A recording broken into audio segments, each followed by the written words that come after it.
চট্টগ্রাম বন্দর বিদেশিদের হাতে তুলে দেওয়া নিয়ে শেষমেশ কিছু কিছু বিপরীত বার্তা এখন শুনতে পাচ্ছি ইউনূস শিবিরের থেকেই। মানে যারা ইউনূসের সঙ্গে এতদিন ধরে কাজ করছেন, ইউনূসকে সমর্থন দিচ্ছেন, তাদের কাছ থেকেই।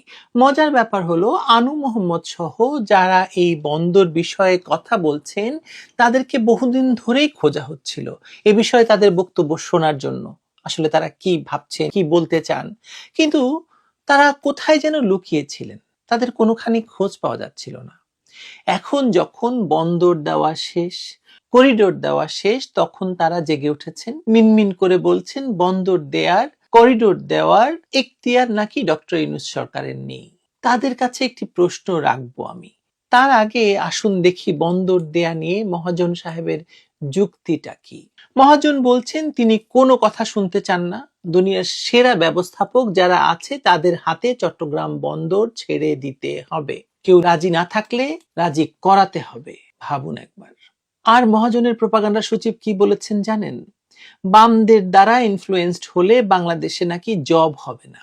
শয়ে শয়ে কারখানা বন্ধ করে লাখ লাখ শ্রমিককে বেকার করে এখন বিদেশিদের হাতে বন্দর তুলে দিয়ে, করিডোর দিয়ে, কাতারকে অস্ত্র কারখানা করার সুযোগ দিয়ে এই সাংবাদিক শিরোমণি কাঁদছেন কর্মসংস্থান সৃষ্টি নিয়ে। একে মরা কান্না ছাড়া আর কি বা বলবো, ভাষা নেই মোর। দেশের লাভজনক এবং অর্থনীতির ব্লাড লাইন হচ্ছে এই বন্দর, কিন্তু সেটি বিদেশিদের হাতে তুলে দেওয়ার ব্যাপারে কারো কোনো হেলদোল নেই।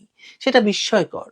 স্মরণ করুন রামপালের মতো একটি বিদ্যুৎ কেন্দ্র স্থাপন নিয়ে দেশে কি তুলকালাম কাণ্ড ঘটিয়েছিলেন আনু মোহাম্মদ সহ দেশপ্রেমিক দাবি করা সুশীল পক্ষটি।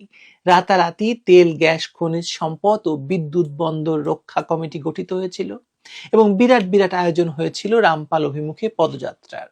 হয়তো রামপাল বিদ্যুৎ উৎপাদনের সঙ্গে ভারতের নামটি জড়িত ছিল বলেই এই দেশপ্রেমিক সুশীলগণ বেশ উদ্দীপ্ত হয়েছিলেন। আর এখন যেহেতু তাদের ফান্ডার আমেরিকা, তাই মহাজন সাহেব বন্দর তুলে দিচ্ছেন তাদের হাতেই, তাই কথা বেরোচ্ছে না মুখ দিয়ে। আশ্চর্যের বিষয় হচ্ছে দেশবাসী আসলেই জানে না সেন্ট মার্টিন নিয়ে মহাজনের অবৈধ সরকার কি খেলা খেলছে। মিয়ানমারকে করিডোর দেওয়ার বিনিময়ে ইউরোপীয় ইউনিয়নের কাছ থেকে নির্বাচন বিষয়ে চাপ না দেওয়ার প্রতিশ্রুতি আদায় করে নিয়েছে এই মহাজনের সরকার। বন্দরের বিনিময়ে আমেরিকান সরকারের সমর্থন আদায় করে নিতে যাচ্ছে।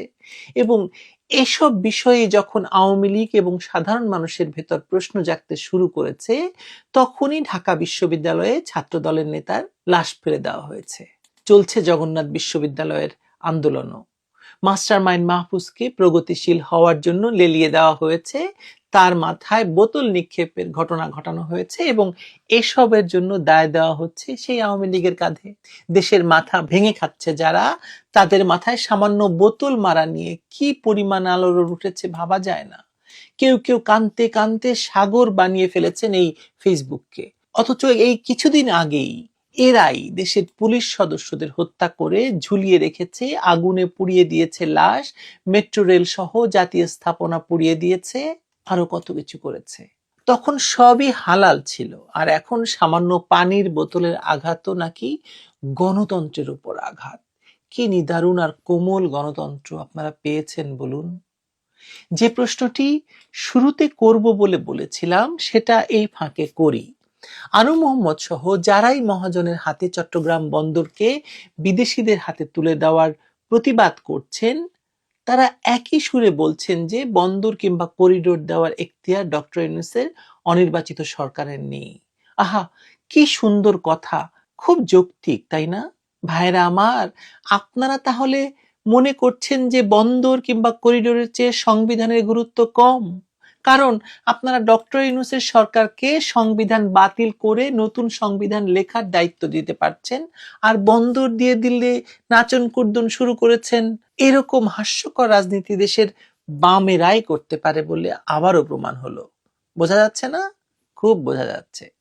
একজন আপাদমস্তক by the Paschim, for the Paschim, of the পশ্চিম ইউনূসকে রাষ্ট্র ক্ষমতা দেওয়ার সময় মনে ছিল না যে এই লোকটি দেশকে পশ্চিমের হাতে তুলে দিতেই আসছে। আর এখন সব যখন শেষ, প্রায় সব তুলে দেওয়া হয়ে গেছে, তখন এসেছেন কথা বলতে। বলিহারি আপনাদের, দয়া করে অফ যান আপনারা। আপনারা তো জানেন এই চট্টগ্রাম বন্দর আজকে যাদেরকে দেওয়া হচ্ছে নাকি দেয়া হয়ে গেছে এরই মধ্যে, তারা শেখ হাসিনা সরকারকেও বহুবিধ চাপ দিয়েছিল তাদের হাতে বন্দর ছেড়ে দেওয়ার জন্য। শেখ হাসিনা সরকারের ভেতরেও কয়েকজন এই কোম্পানিকে, এই একই কোম্পানিকে, ডিপিএস, এই একই কোম্পানিকে বাংলাদেশে এনে বন্দর তুলে দেওয়ার ব্যাপারে একনিষ্ঠভাবে কাজ করেছেন। কিন্তু শেখ হাসিনা অনড় ছিলেন, কোনোভাবেই তিনি বন্দর কোনো বিদেশি কোম্পানির হাতে ছেড়ে দেবেন না। বরং তিনি একথা বলেছিলেন যে বিদেশ থেকে দরকার হলে প্রশিক্ষণ দিয়ে লোক নিয়ে আসা হবে, প্রশিক্ষণ দিয়ে লোক নিয়ে এসে বন্দর চালানো হবে। 16 বছর ঠেকিয়ে রেখেছেন তিনি বন্দরকে বিদেশিদের কবল থেকে। আজ ক্ষমতা দখলের 2 দিন না যেতেই চট্টগ্রাম বন্দর গেল, কক্সবাজার যাই যাই করছে করিডোরের নামে। সেন্ট মার্টিন কি হয়েছে তার খবর নেই। আপনারা পারবেন না ঠেকাতে এসব, তবে কারা ঠেকাবে জানেন? আসুন তাদের কথা বলি। তবে তার আগে চট্টগ্রাম বন্দর নিয়ে কি ঘটতে পারে সেটা একটুখানি বলি। চট্টগ্রাম বন্দর বিদেশিদের হাতে যাওয়া মাত্রই বন্দরে কর্মরত বেশিরভাগ কর্মকর্তা, কর্মচারী, শ্রমিকদের চাকুরি যাবে, শুরু হবে গণছাঁটাই। আদমজী জুট মিলের কথা স্মরণ করুন। পরিবার নিয়ে জীবন ধারণের সব পথ বন্ধ হয়ে গেছিল সে সময় আদমজী জুট মিল বন্ধ হওয়ার ফলে। যারা সেখানে কাজ করতেন অনেকের পরিবারের কন্যারা গিয়ে ঠাঁই নিয়েছিল টানবাজারে, নারায়ণগঞ্জের। এখনো তাই হবে। তাই বন্দর হাতছাড়া হওয়ার আগেই নেমে পড়ুন পথে। জীবন যাবে তবু বন্দর দেবেন না। বন্দর নিয়ে ইউনূস ও তার বিদেশ থেকে তাড়িয়ে আনা নাবালেক লাফারু বিনিয়োগ কর্মকর্তা এবং প্রোপাগান্ডা সচিবের কর্মকাণ্ডের উপর নজর রাখুন।